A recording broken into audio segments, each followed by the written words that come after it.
you write a theme like that, that hooks onto the real essence of what it is, then you can play with that theme. You can be playful, it can get more serious, it can get more dramatic or whatever.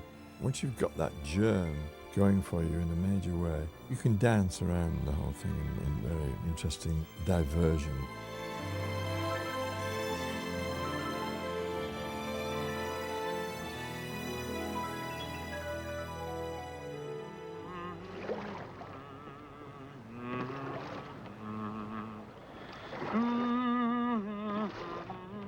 That's beautiful.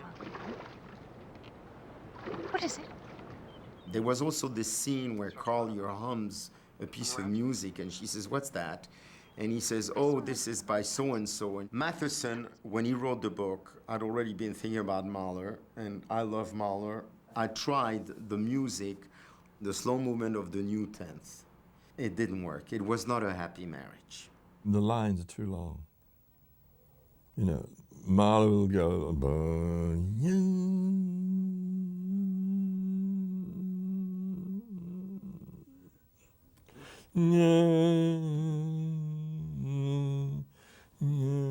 I said, there's about 35 seconds of film, and your people aren't doing that.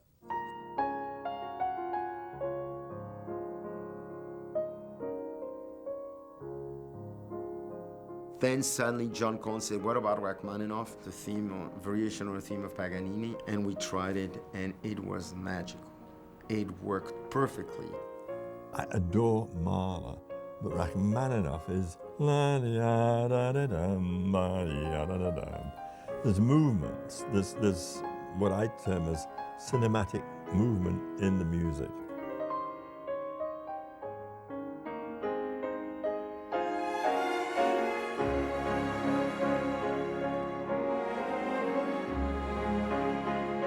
When I first saw the finished product, there was a screening. Of course, I'm very self-critical, and I said, everybody's great except me, but that's just typical of my personality. But a lot of people who saw it thought it was one of the most wonderful love stories ever put on film. Everyone respected the integrity of the filmmaking, knew that it was a beautiful movie. We initially decided that the way to handle Somewhere in Time would be to have a very limited release so that word of mouth could build. Then we went out to preview the movie. And the previews were extraordinary. We had, the first preview was in Canada and it was amazing. And then we crossed the border and went to the United States the next day, 2 days later, and the same thing happened all over again. And some very fateful, and I think some unfortunate decisions were made. We all thought that we could get away with a big, wide release with this movie, and et cetera, et cetera. And we all anticipated that. And the movie came out and pretty much got eviscerated by the critics, who thought it was corny and melodramatic and too romantic. And most critics are very cynical, and this is not a movie for cynics. And I remember Vincent Canby in the New York Times wrote that this film does for screen romance what the Hindenburg did for dirigibles, which is funny but painful. And said Christopher Reeve looks like a helium-filled canary. I mean, that was tough. I must say, it was not probably a very easy film to sell. It was difficult, it was special. But it was just thrown out there, and it didn't do well. I remember when it opened, I was here living in LA, and I had to go to London for a couple of weeks. And the weekend I left, the movie opened, and I was in London for like 2 weeks, and when I came back, it was all over. The biggest frustration was I loved this movie, and Chris and I were just saying, what can we do? We're not allowed to publicize it. It was an actors' strike. And actors were forbidden to work, and part of what was deemed working was to publicize your movie. And we went, oh my God, I mean, if there's no publicity for this thing, no one will ever see it. I was just heartbroken. I spent a lot of the weekend crying, feeling that I'd completely failed Richard Matheson, that I'd failed myself, that I'd failed, just period, as a producer. And then I had gotten a phone call from someone called Jerry Harvey, who at that time was the head of programming for Z Channel in Los Angeles. And he had seen the picture at a screening, and he went berserk over it. And then he approached the studio and he put the film on Z Channel for a week, 2 weeks, and they got an enormous amount of mail. And gradually, people in LA started watching it. And then as cable spread across the country, and people found it and fell in love with it. And then, of course, video came along, and gradually it became a cult classic. But I have to say it was really rescued by cable. When it suddenly became this cult classic, when it got onto videotape and just people were watching it and renting it and watching it on television, then everywhere I'd go, people would say, oh my God, Somewhere in Time. Oh my God, that's my favorite movie ever. We'd put so much into the film that it was hard to see it get trashed in the beginning. And incredibly gratifying that over the years, our belief in it really turned out to be justified. 10 years later, I suddenly, out of the blue, got a phone call by this wonderful man named Bill Shepard, who had seen the film in a theater and was absolutely insane about it. I thought, well, why not maybe get something formal organized? Why not start some kind of an organization? I came up with this acronym, INSITE, I-N-S-I-T-E, which stands for the International Network of Somewhere in Time Enthusiasts. He approached the hotel. He started organizing a weekend every October at the hotel. There's a weekend where people come.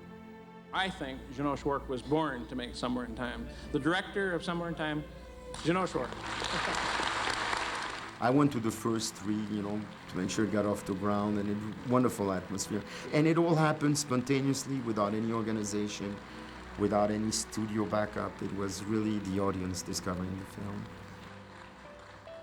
Usually if a movie opens and commercially disappears, it's gone forever.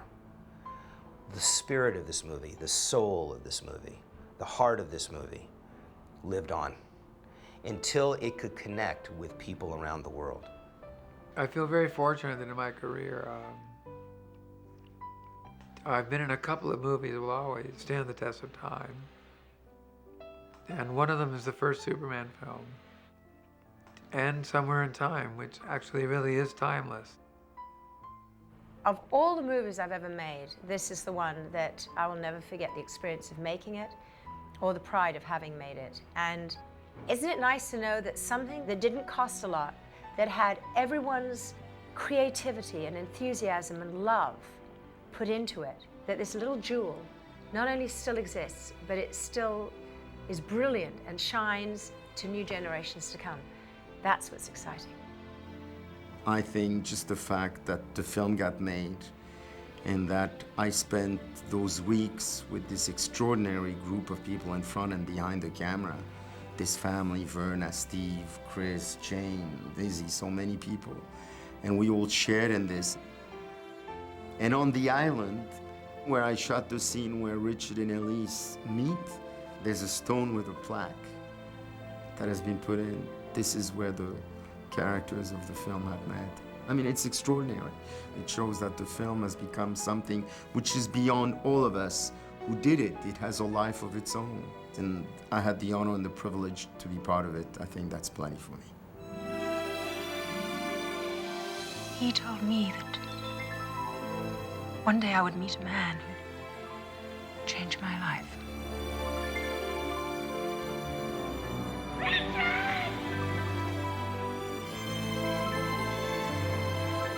I thought I lost you. Oh, never, never, never, never.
I was probably one of the few people, relatively speaking, who first saw it in the theater when it came out in October of 1980. From the opening scene, I was blown away by Somewhere in Time. It became my favorite movie, and I enjoyed talking about it to anybody who would listen to me. And occasionally I would run into people who had also seen it, and their eyes would light up and they would say, yes, wasn't that a wonderful movie? I started thinking that there's something wrong here. There's all these people, I'm convinced, who absolutely love this movie. Many people had told me it was their favorite movie of all time, and yet it didn't really seem to have the reputation that it deserved. So I thought, well, why not maybe get something formal organized? Why not start some kind of an organization? I put an ad in a movie magazine. I think the wording was something like, do you love the movie Somewhere in Time? And I would say within about 2 weeks, I'd received roughly 50 letters from all over the country. They all basically said, I was so surprised to see your ad. I thought I was the only one who loved that movie. They all use that phrase, I thought I was the only one. And people were just coming out of the woodwork. And within a couple of years, we had about 1,600 members. We answer to the term fan club because I guess that's what we are, although we often use the term appreciation society. Sounds perhaps a bit more dignified, but our main vehicle for communication is our quarterly journal. Insight publishes an elegant quarterly 20-page journal, the most elaborate ever put out by a fan society, and 2000 is our 11th year. Somewhere in Time appeals to people in all walks of life, regardless of ethnic background, age, culture, or gender. In fact, fully 50% of the fans of Somewhere in Time are men. I first got the idea to do some kind of a Somewhere in Time celebration when I contacted Grand Hotel, and I contacted their convention manager. He got back to me and said, you know, we like the movie Somewhere in Time too, and rather than just you coming here for your convention, why don't we partner? We will put on a Somewhere in Time package weekend. They always bring 10 or 12 of the celebrities, 10 or 12 of the people who made Somewhere in Time as our guests. People dress up. We have tours on the island of all the locations that were in the film, a costume dinner dance, trivia contests. We have panel discussions with all the invited celebrities. It's really quite a magical weekend. I think people are only beginning to realize what a gem Somewhere in Time is. And I am delighted to welcome new fans or old ones who thought they were the only ones who loved this movie to our Insight group. They're in for a lot of fun.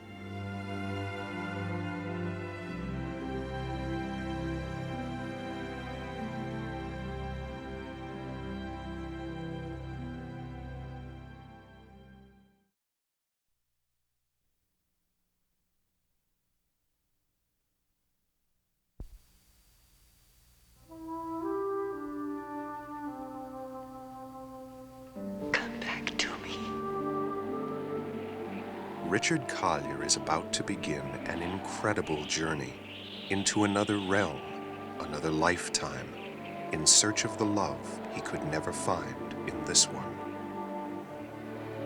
That's Elise McKenna. Starred in a play in the Hotel Theater. When was this play done? 1912. Dr. Finney, is time travel possible? That is a question. Arthur? Arthur? You're the only one who can help me. 12. I was there. I was there. Is it you?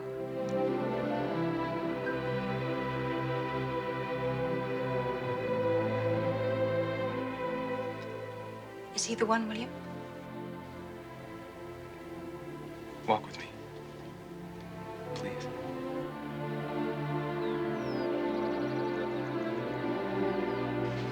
Collier, I know who you are.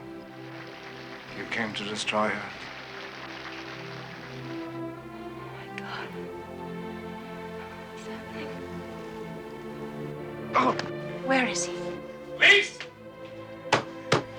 Richard! A haunting story of the link between a man and a woman, a link that goes beyond fantasy, beyond time itself. Universal Pictures is proud to present Christopher Reeve, Jane Seymour, Christopher Plummer, Somewhere in Time. Someday, in the past, he will find her.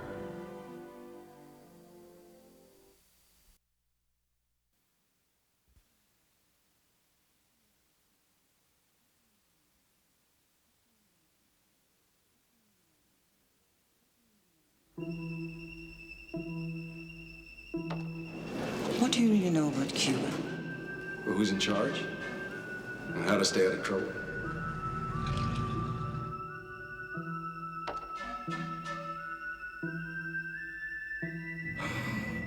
It's easy to lose track of people in Havana. What are you, a gangster? Do I look like a gangster? We are right in the middle of a revolution. This revolution is real. He was only there for the game. What they say is true, huh, Jackie? What? That you'll play anywhere. Anywhere they'll have me. In a place where everything was legal. I come down here to play cards. Gambling? I try to keep the gambling to a minimum. Then... Who's the woman? You know, this isn't like the States. People fool around. You're very straightforward, aren't you, Mr. Wilde?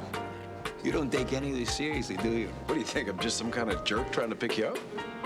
She's political, this woman. Just so I know what I'm getting into, what are you really bringing in? Will you do it? Be against my principles, if I had any. Is this about a broad? Is this about that broad? You guys know something I don't? A country divided. Nobody's interested in high-stakes poker right now. We got a little confusion going on down here. You think I care about any of this stuff? Perhaps you do believe in something after all. Perhaps you believe in beautiful women, Mr. Wilde. A time of change. All you see here is a place for a card game because there's a fever to gamble now. But that's not what's going on. These people want to bring down everything you're here for. What is this? Tell me. Why?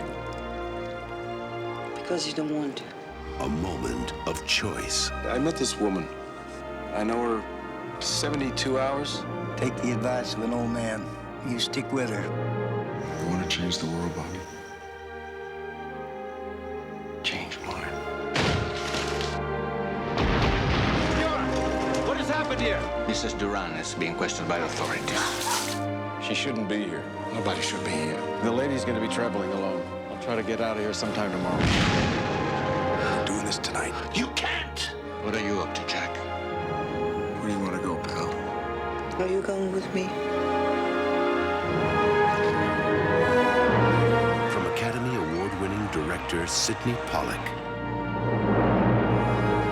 Robert Redford, Lena Olin.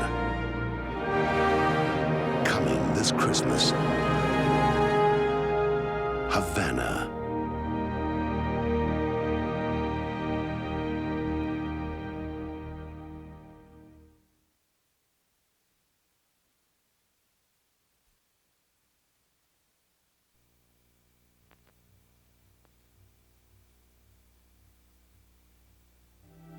It's an odd feeling, farewell. Men go off to be tested for courage. And if we are tested at all, it's for patience, for doing without. But I'd always known that. Is life really so damn simple for you? Perhaps I ask less of it than you do. I don't believe that at all. Next time you change your mind, you do it with your money. They bought your title, Baronessa. They didn't buy me. You might have asked Dennis. I did. She said yes. Doesn't it matter to you that I'm another man's wife? What matters to me is that you tried so hard and that you're alone now. Lay your head back. Through the eyes of a woman, who wouldn't be owned. Why is your freedom more important than mine? It isn't, and I've never interfered with your freedom. From the spirit of a man who couldn't be tamed. When did you learn to fly? Yesterday! Out of a land of beauty, mystery, and majesty. Out of Africa.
I know you'll think this is crazy, but all I want to do is hold you. And I think that if you let me do that just for a few seconds, I can walk away and never speak to you again. There is a love with whom emotion has no limits. There are places in the heart where time stands still. You smell like cedar. So do you. And there are secrets in the soul. I knew we could never be right together, and that soon I would have to tell you so. She's married, Ishmael. Which control our fate. Karahina is dead. It's all over the island. You've been arrested. We have no answer. You sit there in silence. This trial is wrong. The whole thing is unfair. Well, maybe I should write an article about all the unfair things people do to each other. That's the thing with girls. They grow up and break your heart.